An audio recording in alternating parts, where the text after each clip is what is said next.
Think about the last time you felt truly heard. Not just waited for while someone reloaded their own point, actually heard, understood, taken in. It's rare, isn't it? And it's powerful. When someone really listens to us, something in us relaxes and opens.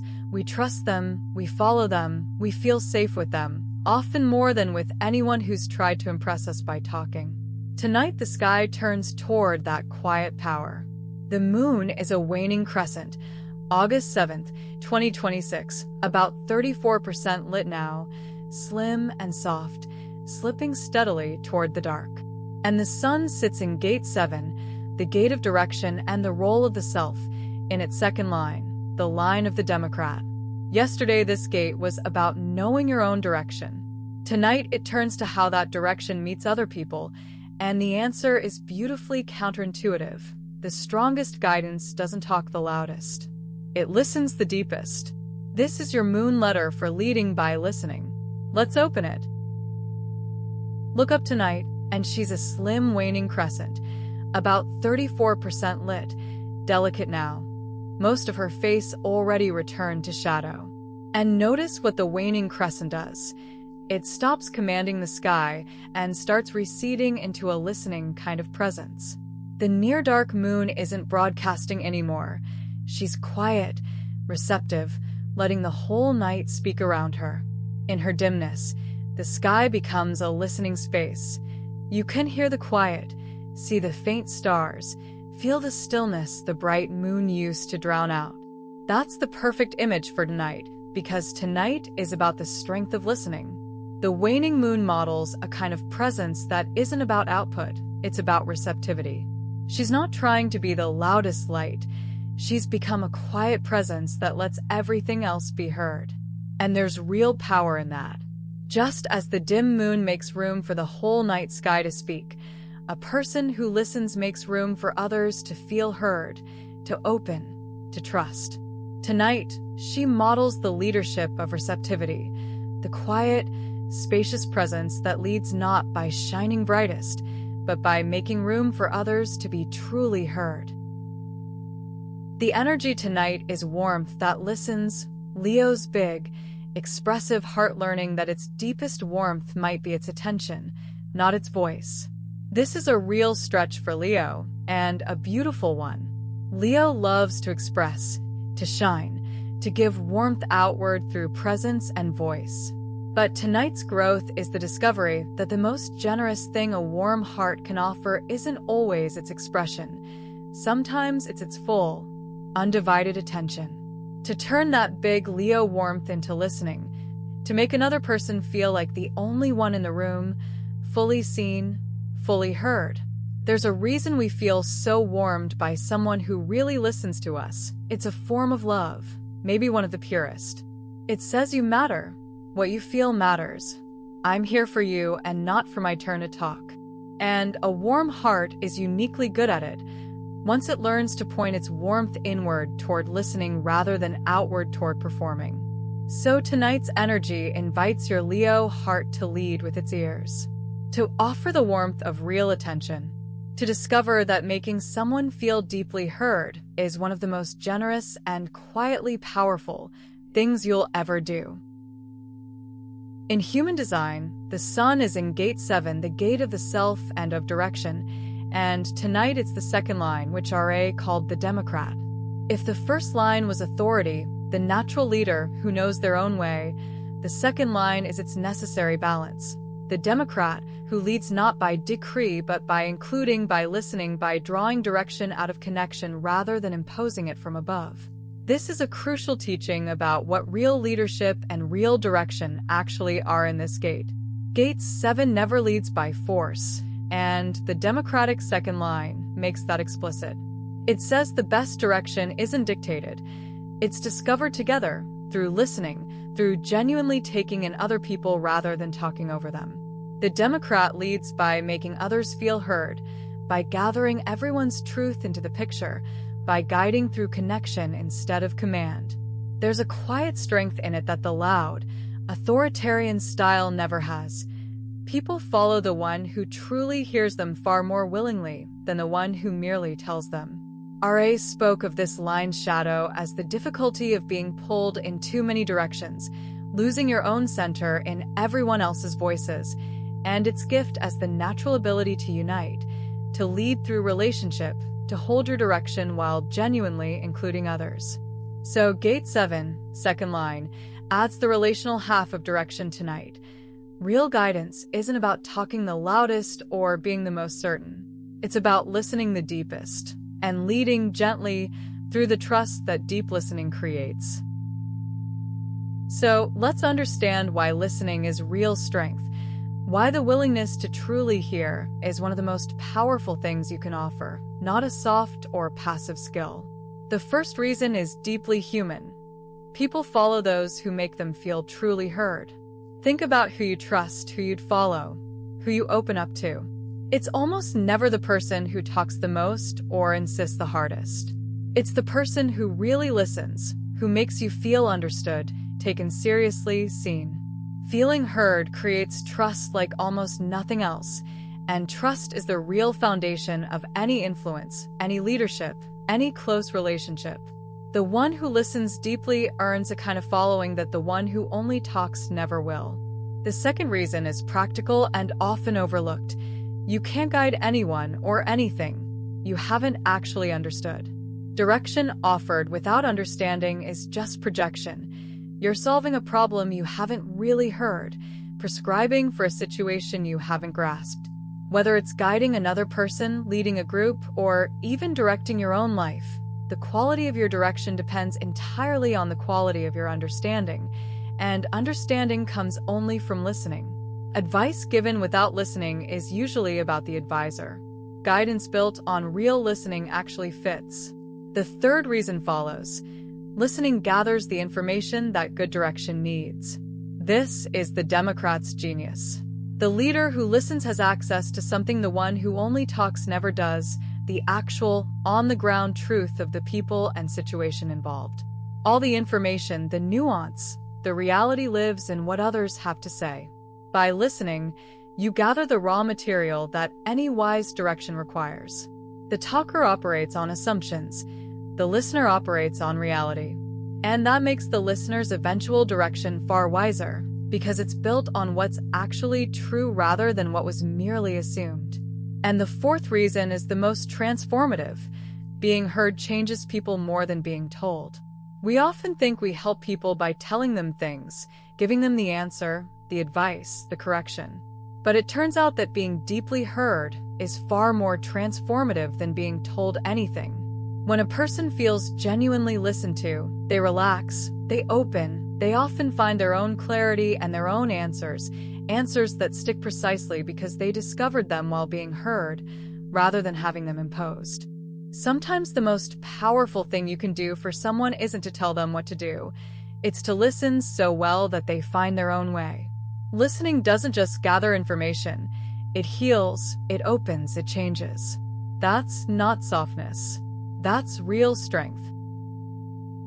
So, if listening is this powerful, the practical question is, how do you actually listen in a way that leads, that heals, connects, and guides? Here are 4 honest practices. First, the foundational one. Listen to understand, not to reply. Most of what passes for listening is really just waiting for our turn, rehearsing our response, half hearing the other person while we prepare what we'll say next. Real listening drops that. It listens purely to understand the other person, with no agenda to reply, no rush to insert our own view. Notice when your attention shifts from hearing them to preparing yourself, and gently bring it back to them. The whole quality of listening changes the moment you're genuinely trying to understand, rather than to respond. Second, let silences breathe instead of rushing to fill them. We're so uncomfortable with silence that we rush to fill every pause, but the pauses are often where the real thing lives. When you let a silence breathe after someone speaks, you give them room to go deeper, to reach the thing under the first thing, to feel that there's actually space for them. Some of the most important things people say come after a silence you didn't rush to fill. Learn to be comfortable in the quiet. It's where deep listening happens. Third, ask one more question before you offer an answer. When someone brings you something, our instinct is to jump straight to our response, our advice, our opinion, our fix. Instead, practice asking one more genuine question first. Tell me more. What's that like for you? What do you mean by that? One more question, driven by real curiosity, does two things. It deepens your understanding, and it shows the person you're actually trying to get it, not just to respond. Almost always, that one extra question reveals something that would have made your first answer wrong. And fourth, the deepest one. Hear what's under the words, not just the words.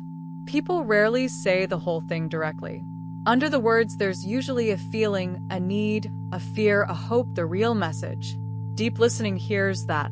It picks up the tone, the hesitation, the thing not quite said, the emotion under the content. When you listen at that level for the person under the words, not just the information in them, people feel met in a way that ordinary listening never provides. That's the listening that truly leads, not just hearing what someone says, but hearing who they are. So how do you actually practice deep listening tonight and tomorrow in a real way? 3 quiet moves. First, give one person your whole, undistracted attention. You don't have to become a perfect listener overnight. Just choose one conversation, one person, and give them the rare gift of your complete presence. Put the phone away. Turn your body toward them. Let everything else wait. And just listen, fully, warmly, with no agenda but to understand them. You'll be amazed what opens when a person feels they have your whole attention. In a distracted world, undivided attention is one of the most generous things you can offer, and one of the rarest. Second, notice the urge to interrupt and let it pass. As you listen, you'll feel it constantly, the itch to jump in, to correct, to relate it back to yourself, to offer your take, to finish their sentence. Just notice that urge and let it pass without acting on it. Stay with them a beat longer than feels comfortable. Most of the time, the thing you were about to say wasn't nearly as valuable as the space you'd have destroyed by saying it. Let them finish. Let them keep going. Your restraint is a gift. Third, and don't skip this one, listen to your own quiet inner voice, too. Deep listening isn't only outward.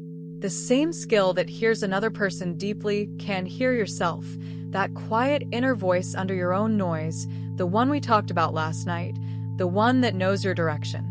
Give yourself the same undistracted, non-interrupting attention you'd give someone you love. Get quiet and actually listen to what you're feeling and needing under all your own mental chatter. And here's the gift hidden in all of it. When you become a real listener, outward and inward, you become a source of something the world is starving for. People feel safe with you, seen by you, changed by having been heard by you. You gather the truth that makes your guidance wise. And you stay connected to your own inner truth as well.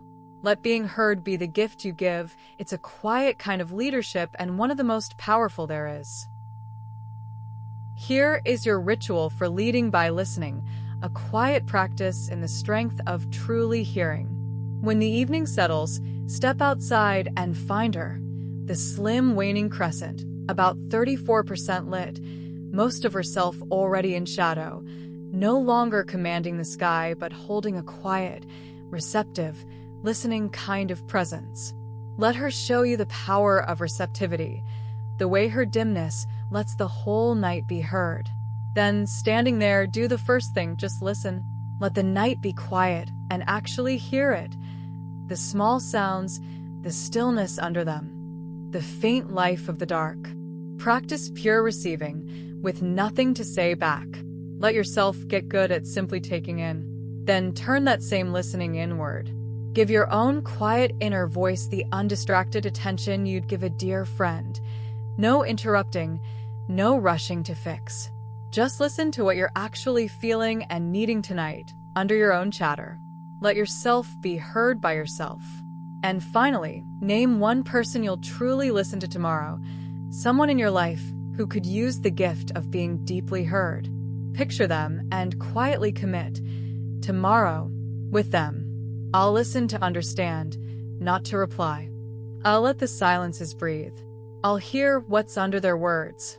And as you turn back inside, carry that receptive presence with you like the quiet crescent carries the listening night.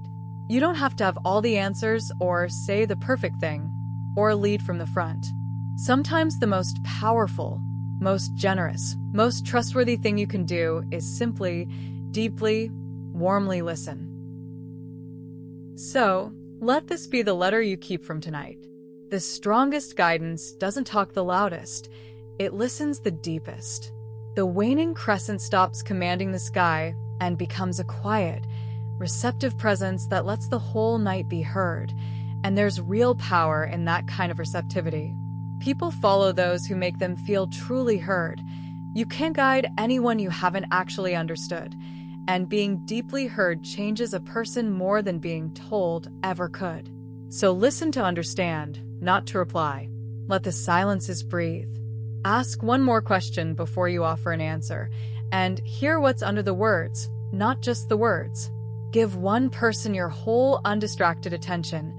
Let the urge to interrupt pass, and turn that same deep listening inward toward your own quiet voice. In a world starved for real attention, becoming someone who truly listens is a quiet superpower. It builds trust, gathers truth, heals, and connects. You don't have to be the loudest voice to lead. Often the deepest leadership and the deepest love is simply this: to listen so well that others feel truly heard. Thank you for practicing the quiet strength of listening tonight, and for offering the world a little more of the attention it's hungry for. A new letter from the sky arrives every single day, and the crescent is thinning now toward the dark. Soon a new moon, a blank page, a fresh place to begin. Until then, listen deeply to others and to yourself, and walk gently.